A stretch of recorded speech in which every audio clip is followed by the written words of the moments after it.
வணக்கம். இன்னைக்கு நம்ம பார்க்கக்கூடிய பகுதி நம்ம கிட்ட வெறும் 32 ரூபா இருந்தால் போதும் ஒரு சொர்க்கத்தையே போய் பார்த்துட்டு வரலாம். அதுவும் நம்ம பக்கத்திலேயே இருக்குன்னு சொன்னால் உங்களால் நம்ப முடியுதுங்களா?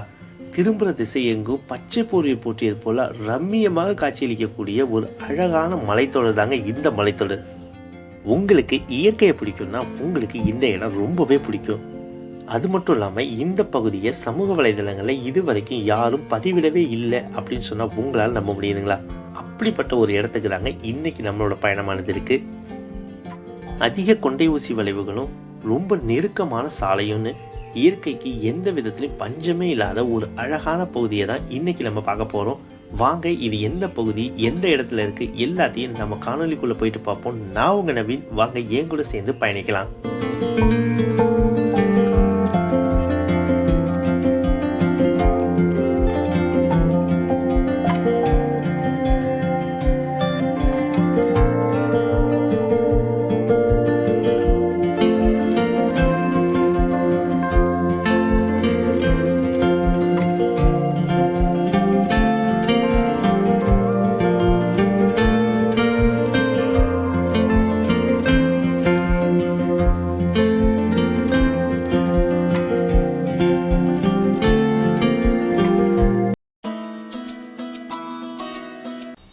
வணக்கம், நான் உங்கள் நவீன். நம்ம இன்றைக்கி துறையூர் பேருந்து நிலையத்தில் இருக்கோங்க.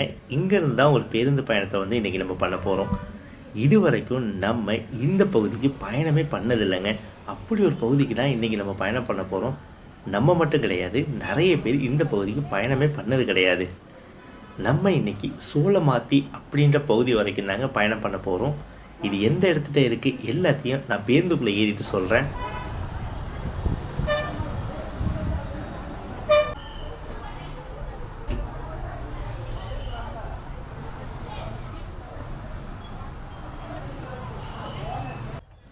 இப்போ 90% பேருந்தில் இந்த மாதிரி யூபிஐ மூலயமா நம்ம பரிவர்த்தனை பண்ண முடியுங்க. நம்மளுடைய பேருந்து கரெக்டாக 8 மணிக்கெலாம் எடுத்துட்டாங்க. நம்ம இன்றைக்கி பச்சைமலை அப்படின்ற பகுதி வரைக்கும் தாங்க பயணம் பண்ண போகிறோம். இப்போ நம்ம பயணம் பண்ண போகிற பகுதின்றது உப்பிலியாபுரம் வழியாக பயணம் பண்ண போகிறோம். இதுக்கு முன்னாடி நம்ம காணொலி பதிவிட்டிருக்கோம். அது பெருமாள் கோயில் அடிவாரம் வழியாக நம்ம பயணம் பண்ணியிருக்கோம். ஆனால் இந்த பகுதி இன்னுமே நல்லாயிருக்குன்னு சொல்கிறாங்க. வாங்க போய் பார்ப்போம். இந்த சோளமாத்தி வரைக்கும் இது வரைக்கும் யாரும் பயணம் பண்ணதில்லைங்க. நம்ம இப்போ உப்பிலியாபுரம் போகிறதுக்கான சாலையில் இப்போ பிரிஞ்சிட்டோங்க.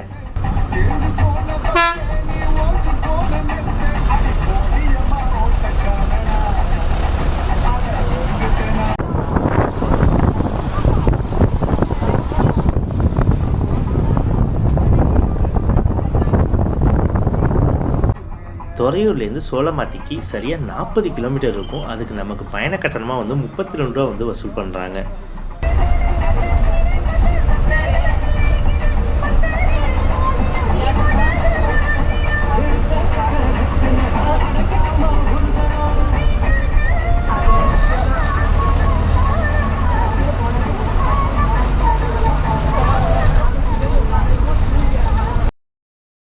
நம்ம இப்போ உப்பிலியாபுரம் வந்துட்டோங்க. இந்த உப்பிலியாபுரம் வழியாக நேராக போகிற சாலை சேலம் போகிற சாலை. நம்ம இப்போ மலைக்கு போகிறதுக்கான சாலையில் பிரிஞ்சிட்டோம். உப்பிலியாபுரத்துலேருந்து அதிகமாக பச்சைமலை போகிறதுக்கான பேருந்துகள் இருக்குது. நீங்கள் துறையூரில் மட்டும் காத்திருக்கணும்னு அவசியம் இல்லை. உப்பிலியாபுரம் வந்துட்டிங்கன்னா இங்கேருந்து நிறைய பேருந்துகள் இருக்குங்க.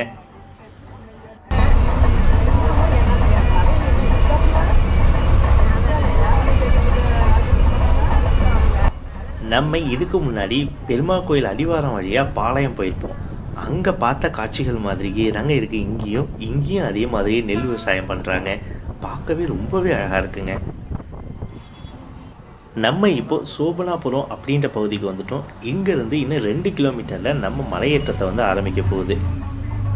இங்கே நிறைய கிராமங்கள் இருக்குதுன்னு சொல்கிறாங்கங்க. இந்த சோபனாபுரம் வழியாக நம்ம டாப் செங்காட்டுப்பட்டி போயிட்டு டாப் செங்காட்டுப்பட்டி வழியாக சோளமாத்தி போவோங்க. இந்த வழியாகவே நம்ம பாளையமும் போக முடியும் அப்படின்ற மாதிரி சொல்கிறாங்க.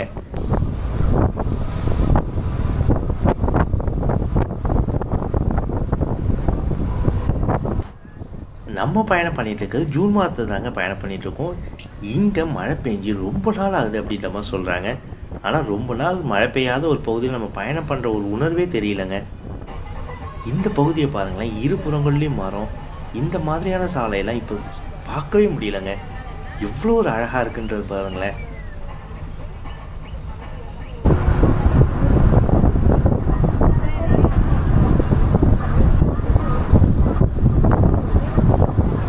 நம்ம இப்போ சோதனை சாவடி வந்துட்டோங்க.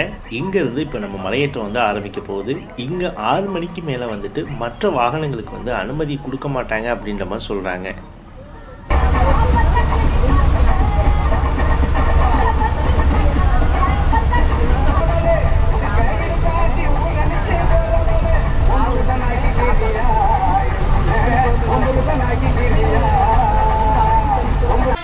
நம்ம இதுக்கு முன்னாடி வெண்ணாடு மலை பயணம் பண்ணியிருப்போம். அதே மாதிரியான சாலை தாங்க இந்த சாலையும் இருக்குது. இதுவும் ரொம்ப குறுகலான சாலையாக இருக்குது. ஆனால் சாலை இப்போ தான் வந்து போட்டிருக்காங்க. ரொம்பவே நல்லாவே இருக்குங்க இந்த சாலை. நம்ம பச்சைமலை போகிறதுக்கு வந்து 2 வழியாக வந்து பயணம் பண்ண முடியுங்க. பெருமாள் கோயில் அடிவாரம் அது வழியாக நம்ம பயணம் பண்ணி வெண்ணாடு மலை அப்படின்ற பகுதிக்கு போகலாம். அங்கே வந்து ரொம்பவே கம்மியான கிராமங்கள் தாங்க இருக்குது. ஆனால் இந்த பகுதியில் தான் வந்து அதிகமான கிராமங்கள்லாம் இருக்குது அப்படின்ற மாதிரி சொல்கிறாங்க. இந்த பகுதி வந்து ரொம்பவே பெரிய பகுதி அப்படின்ற மாதிரியும் சொல்கிறாங்கங்க.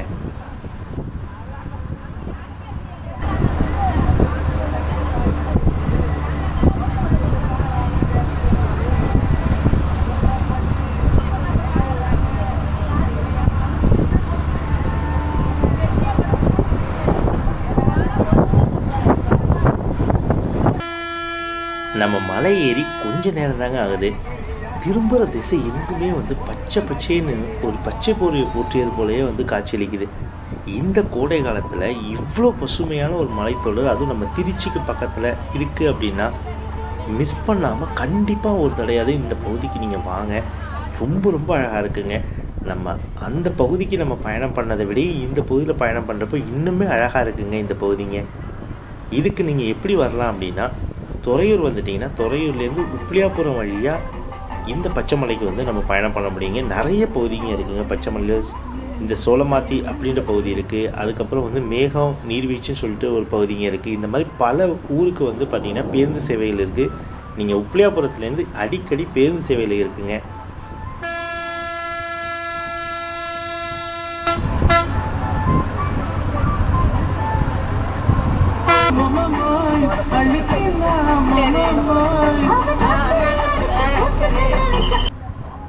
இப்போ நீங்கள் பார்த்துருந்தீங்கன்னா தெரிஞ்சிருக்குங்க, இந்த பகுதி ரொம்ப ரொம்ப குறுகியான சாலை உள்ள பகுதிங்க. ஒரு வாகனம் போகுது அப்படின்னா இன்னொரு வாகனம் வரத்துக்கான வாய்ப்பே ரொம்ப குறைவுங்க. ஏதோ ஒரு இடத்துல தான் நம்ம நின்று வழி கொடுக்கணும். அதனால் இந்த பகுதியில் நீங்கள் பயணம் பண்ணுறப்போ ரொம்ப ரொம்ப பொறுமையாக பயணம் பண்ணுங்கள். பேருந்து போகிறப்போ இருசக்கர வாகனங்களுக்கு கூட வழி கொடுக்க முடியலைங்க. அந்த அளவுக்கு தாங்க இருக்குது இந்த சாலை.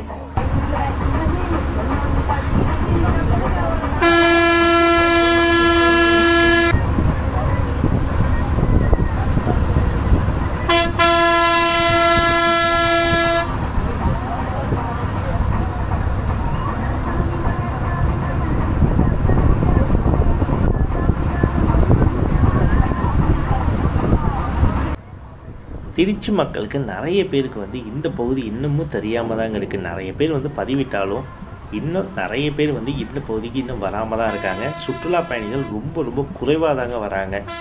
இப்போது இந்த வந்து பார்த்திங்கன்னா சுற்றுலா மையமாக அமைக்கலாம் அப்படின்ற மாதிரி அரசாங்கம் வந்து முன்னெடுப்பு எடுத்துகிட்டு இருக்காங்க. அதனால தான் சாலையும் போட்டிருக்காங்க. இந்த உப்பிலியாபுரம் வழியாக நீங்கள் வரப்போ 11 கொண்டை ஊசி வளைவுகளை வந்து நீங்கள் கடந்து வர மாதிரி இருக்குங்க. அது ரொம்பவே அழகாக இருக்குங்க. அதை நீங்கள் கடந்து வரப்போ சாலையும் குறுகலாக இருக்குது, அடர்த்தியான மரங்கள் இருக்குது, ரொம்ப பசுமையாக இருக்குங்க இந்த பகுதி.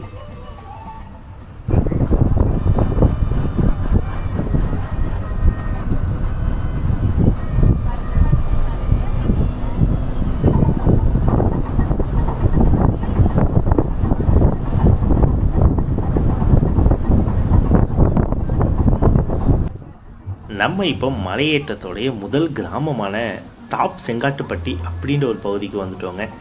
இது வந்து ஒரு மையப்பகுதின்னு சொல்லலாம். டாப் செங்காட்டுப்பட்டியில் தான் உங்களுக்கு எல்லா ஊருக்கு போகிறதுக்கான சாலையும் வந்து பிரியுங்க. இங்கே வந்து தங்கு விடுதியும் இருக்குது. ஆனால் அது அந்தளவுக்கு செயல்படுதா என்னன்றது ரொம்ப ரொம்ப குறைவாக தாங்க இருக்குது. ஏன்னா சில பேர் செயல்படுதுன்றாங்க, சில பேர் செயல்படலை அப்படின்ற மாதிரி சொல்கிறாங்க. அதே மாதிரி உணவகங்க இருக்குது, ஒரே ஒரு கடை மட்டும் இருக்குது அந்த மாதிரி சொல்கிறாங்கங்க. பெரிய அளவுக்கெல்லாம் உங்களுக்கு வந்து அத்தியாவசிய பொருட்கள்லாம் உங்களுக்கு கிடைக்காதுங்க.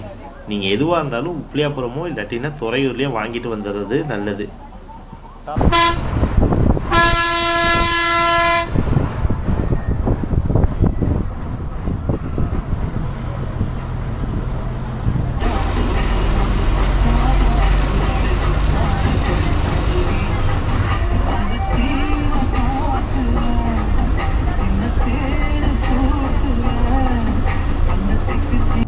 இந்த பச்சை மலை வந்துட்டு 1000லேருந்து 1500 அடி உயரத்தில் வந்துட்டு இருக்குது. உங்களுக்கு கீழே இருக்கிறத விட மேலே நீங்கள் போகிறப்ப வந்துட்டு ஓரளவு இதமான சூழ்நிலையை வந்துட்டு உங்களால் வந்து உணர முடியுங்க. ஆனால் உங்களுக்கு இயற்கையை பிடிக்கும்னா இந்த இடம் உங்களுக்கு வந்து ஒரு வரப்பிரசாதங்க. அவ்வளோ இயற்கை கொட்டி கிடக்கு. திரும்புகிற திசை எங்குமே வந்து பார்த்திங்கன்னா குச்சி கிழங்கு, அதாவது மரவள்ளி கிழங்குன்னு சொல்லுவாங்க சில இடங்களில் சவாரி கட்டுன்னு சொல்லுவாங்க. இந்த பகுதிகளில் வந்து குச்சி கிழங்கு அப்படின்னு சொல்லுவாங்க. எங்கே திரும்பினாலும் உங்களுக்கு இதை மட்டும்தாங்க பார்க்க முடியும். அது அப்படி பச்சை பூரை ஊற்றியது போலயே இருக்குங்க. அதே மாதிரி அதிகமாக வந்து பலா வந்து இங்கே பயிரிடுறாங்க. அது மட்டும் இல்லாமல் மாமரங்கள் அதிகமாக இருக்குது, தேக்கு இருக்குது. இது மாதிரி பல பயிர்கள் வந்துட்டு இந்த பகுதியில் வந்து பயிரிடுறாங்க. பச்சை மலையில் வந்து முந்திரியும் ரொம்ப அதிகமாக வந்து சாகுபடி பண்ணுறாங்க.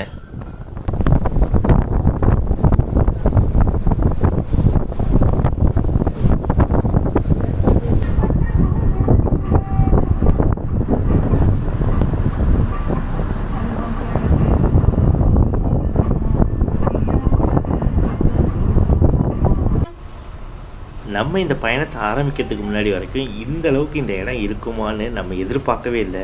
ஆனால் இங்கே வந்ததுக்கப்புறம் தான் தெரியுது, இது நம்ம கற்பனைக்கு மீறிய ஒரு இடமா இருக்குங்க. கண்டிப்பாக சொல்கிறேன், ஒரு தடவையாவது இந்த பகுதிக்கு நீங்கள் வந்து பாருங்கள். 30 ரூபா 35 ரூபா இருந்தால் போதும், நம்மளால் இந்த பகுதிக்கு வந்துட முடியும். அடிக்கடி பேருந்து சேவையும் இருக்குது. அதனால் நீங்கள் கவலையப்பட வேண்டாம். இந்த பகுதிக்கு வந்து நீங்கள் அழகாக ஒரு நாள் வந்துட்டு என்ஜாய் பண்ணிட்டு போகலாங்க.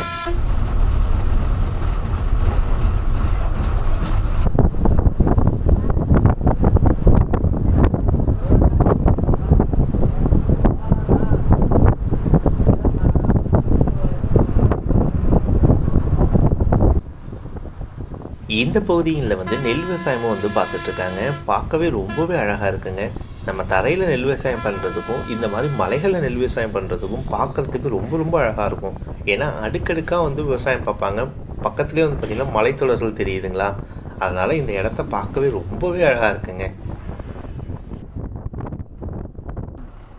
இந்த இடத்துல ஒரு பள்ளிக்கூடம் ஒன்று இருக்குங்க.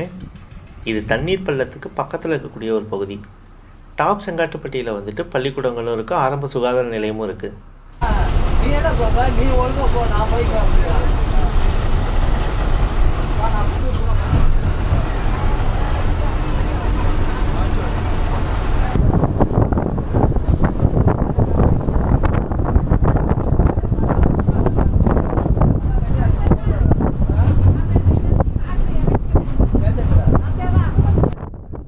நீங்கள் இந்த பச்சை மலைக்கு எப்போல்லாம் வரலான்னா, நீங்கள் எல்லா மாதங்கள்லேயும் வந்து வர முடியுங்க. எல்லா மாதங்கள்லேயுமே பசுமையாக தான் காட்சியளிக்கும்.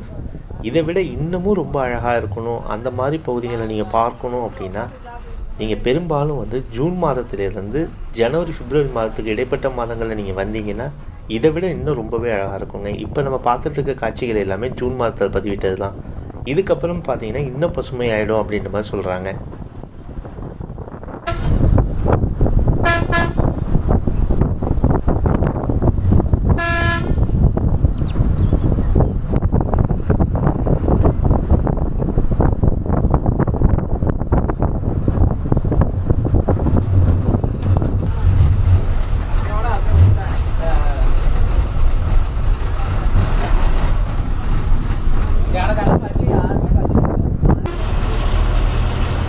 நம்ம இப்போ கீழ்கரை அப்படின்ற கிராமத்துக்கு வந்துட்டோங்க. இன்னும் வந்து 3 கிலோமீட்டரில் வந்து சோளமாத்தி வந்துடும்.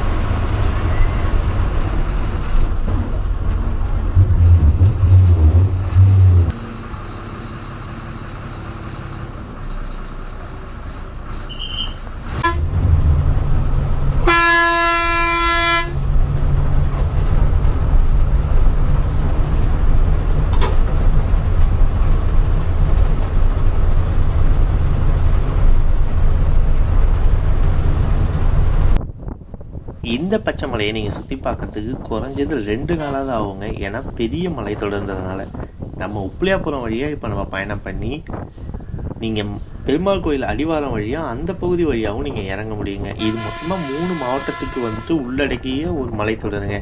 சேலம், பெரம்பலூர், திருச்சி. ஆனால் பெரும்பாலான பகுதிங்க வந்து திருச்சியில் தாங்க இருக்குது. இப்போ நம்ம கடைசி இடமான சோளமாத்திக்கு வந்துட்டோங்க. இந்த காணொளி உங்களுக்கு பிடிச்சிருக்கும்னு நம்புகிறேன். இதுக்கு அடுத்த காணொளி இதை விட இன்னும் ஒரு பயங்கரமான இடத்துக்கு தான் நம்ம பயணம் பண்ணியிருக்கோம். மறக்காமல் அந்த காணொளியும் பாருங்கள்.